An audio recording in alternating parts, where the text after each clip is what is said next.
पेरावली में जिला कोर्ट के निर्माण को लेकर के वकीलों के बीच जारी विवाद फिर से तेज हो गए हैं। नए बार एसोसिएशन अध्यक्ष ठाकुर अजय क्रांति सिंह के नेतृत्व में वकीलों ने प्रेस कॉन्फ्रेंस कर पूर्व अध्यक्ष लकीड़ी भास्कर के आरोपों को सिरे से खारिज किया है। उन्होंने साफ कहा कि झूठा प्रचार, गलत दस्तावेज और जातिगत राजनीति बिल्कुल बर्दाश्त नहीं की जाएगी। पेरापल्ली जिला कोर्ट की लोकेशन को लेकर के शुरू हुआ विवाद अब बार एसोसिएशन को दो गुटों में बांट चुके हैं।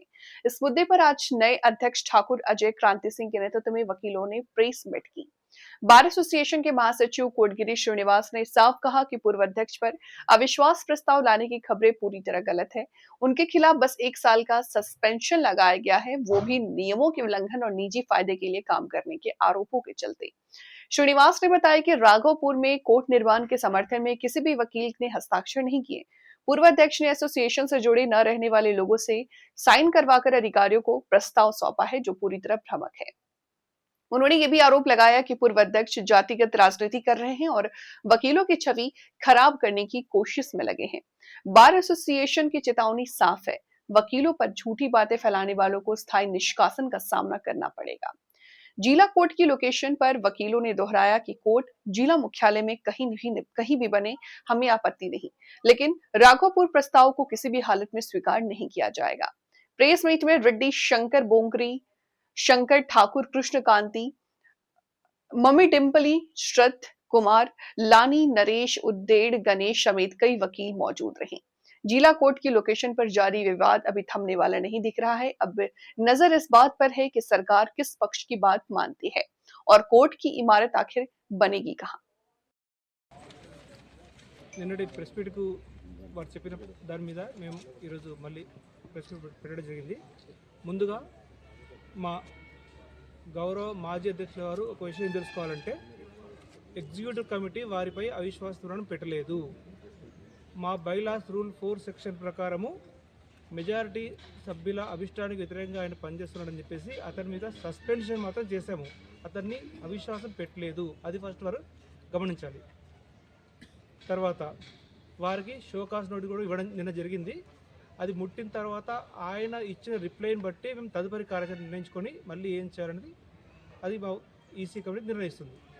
అది మేము ముందు ఆయన గమనించాలి. ఫస్ట్ చెప్పండి. గత కొంతకాలంగా జరుగుతున్న విషయాలైతే తమరందరూ ప్రతి విషయాన్ని మీరు గమనిస్తూనే ఉన్నారు.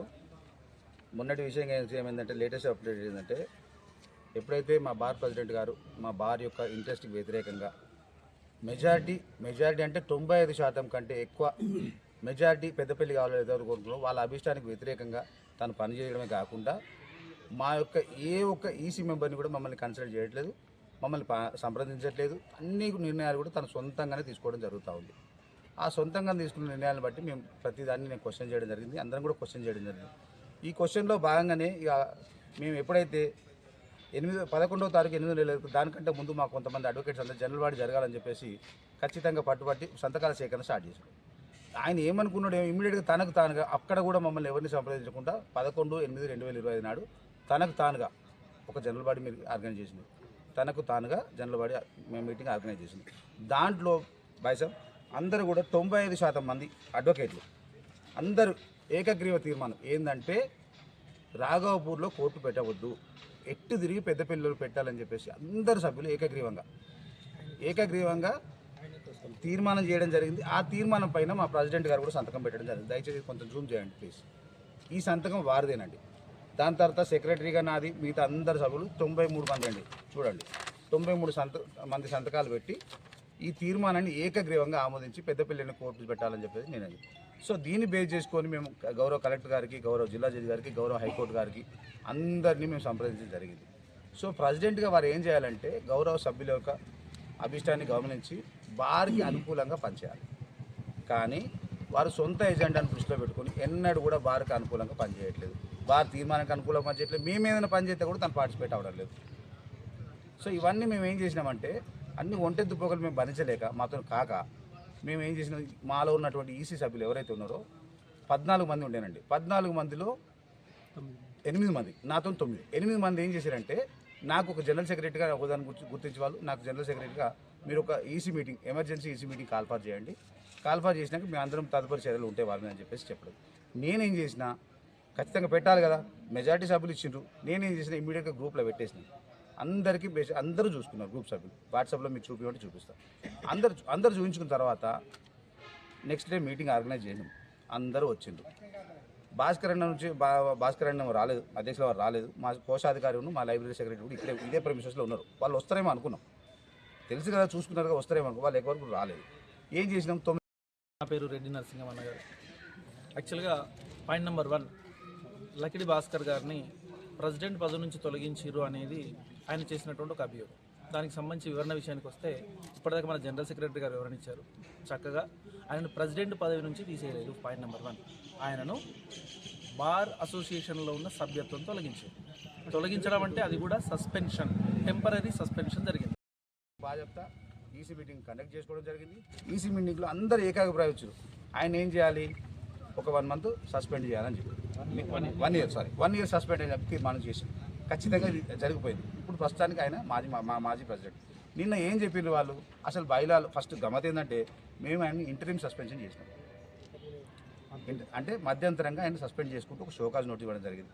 షోకాజ్కి ఆయన రిప్లై ఇవ్వాలి లెక్క ప్రకారంగా. నేను పలానా రీజన్తోనో రాలేదా, చేసిన అసలు ఏం చేయలేదా, ఏదో చెప్పాలి. చెప్పకుండా తాను ఏం చేసిందంటే, నన్ను అవిశ్వాసం పెట్టి తీసేస్తారా, అభద్రతాభావం. అసలు అవిశ్వాసం మా సస్పెన్షన్కు అవిశ్వాసం సంబంధమే లేదు. మేము ఎన్నడూ కూడా అవిశ్వాసం పెట్టలేదు. వాళ్ళే అనుకొని, అంటే ఒక అభద్రతలో ఉన్నారు వాళ్ళు, విన్నారా. సో మేము సస్పెన్షన్ చేసిన దాన్ని రిమూవ్, ఈ సెక్షన్ కింద మా బైలాస్లోని రూల్ 4 ప్రకారంగా మేము వారిని ఇంకా అసలు స్ట్రేట్ అవే రిమూవల్ చేయమని. మేము ఏం చేసినాం, ఓన్లీ సస్పెన్షన్ మాత్రమే చేసినాం. చూడండి, రిమూవల్ అనే ఉంది. ఎవరైనా సింపుల్ అండి, ఒక అధ్యక్షుడి ఉండి బార్ అసోసియేషన్ నీ హోదా ఉంది అని చెప్పేసి బార్ తీర్మానానికి వ్యతిరేకంగా పనిచేస్తాడు ఎవరైనా ఒప్పుకుంటారా? మీకో సొసైటీ ఉంది ప్రెస్ వాళ్ళైతే ఒప్పుకుంటారా? ఖచ్చితంగా ప్రశ్నిస్తారు కదా. ఆ ప్రశ్నించడం బాగా మేము ప్రశ్నించే ప్రయత్నం చేస్తే కూడా మమ్మల్ని ఎక్కడ కేర్ చేయలేదు. సొంత నిర్ణయాలు తీసుకొని గౌరవ ఎమ్మెల్యే గారి దగ్గర పోవడం, ఆయన మిస్లీడ్ చేయడం. ఆయన పాప ఆయనకేం తెలుసు ఇవన్నీ ఇక్కడ ఏం జరుగుతుందో మధ్యలో కదా. ఆయన ఏమనుకుంటు ప్రెసిడెంట్ వస్తాడు కాబట్టి ఏంటంటే బార్ నాతం ఉంది అనుకుంటు. కాదు, ప్రెసిడెంట్ ఒక్కడే అయిపోయిండు. నాకు తెలిసి ఓవరాల్గా నిన్న చూస్తే ప్రెస్ మీట్లో మొత్తం ప్రెస్ మీట్లో 15 మంది పార్టిసిపేట్, 5 మా వాళ్ళు కాదు, 5 మెంబర్లు మా వాళ్ళు కాదు. నీకు ఇప్పుడు ఫోటో చూపిస్తే నీ బాధ్యత ఎవరు మా వాళ్ళు కాదు చెప్పేస్తాను నేను. ఎంటైర్ భారత అక్కడ నుంచి బండి మీద వెళ్ళాలంటే సీనియర్ పని జూనియర్ చేయాలి, వాడి పని జూనియర్ చేయాలి. సీనియర్ పనికి కూడా మేమే బండ్లు వేసుకొని పోవాలి. ఒకసారి పొద్దున్న నుంచి సాయంత్రం దాకా 4 సార్లు తిరగాలంటే మా గురించి ఆలోచించండి. మాకు పెట్రోల్ ఖర్చు ఎంత, మా పరిధి ఎంత, మాకు వచ్చే ఆదాయం ఎంత. తిప్పి కొడితే మా సీనియర్లు ఇచ్చేది ఏమీ ఉండదు సార్ వాస్తవానికి. అండ్ మా జేబులోంచి ఖర్చు పెట్టుకోవాలి. అండ్ దట్టు కర్మగాలి వర్షాకాలం వచ్చిందనుకోండి, ఇంకా ఆలోచించండి, వర్షంలో తడుస్తూ ఎన్నిసార్లు ఆగుతూ వెళ్ళాలో ఈ పరిణామాలు కూడా ఆలోచించుకోండి. దయచేసి ఇలాంటి కుల రాజకీయాలను, అనవసరమైనటువంటి మాటల్ని ముందర పెట్టుకొని దయచేసి.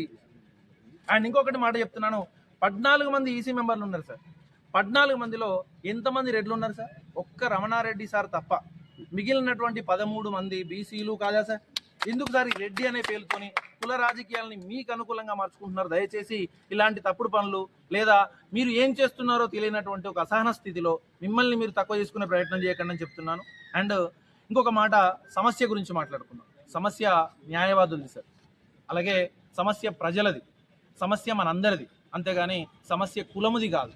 దయచేసి కులాన్ని ముందర పెట్టి సమస్యను తప్పుదోవ పట్టించేటువంటి ప్రయత్నం చేయొద్దు. అండ్ మీరు అన్నారు నిన్న జూనియర్ వకీళ్ళందరూ ఎమ్మెల్యే గారి దగ్గరికి వెళ్తే, నేను ఎమ్మెల్యే గారితో మాట్లాడినా, నేనేం మాట్లాడలేను. మీకు అంతా ఎమ్మెల్యే గారితో మాట్లాడేంత సనువు ఉన్నప్పుడు దయచేసి ఈరోజు కూడా చెప్తున్నా, అందరం కలిసి వెళ్దాం పదండి. ఇదే పట్టణ పరిధిలో కోర్టు కావాలని అడగండి, మేము కూడా మీతో పాటు ఉంటాం.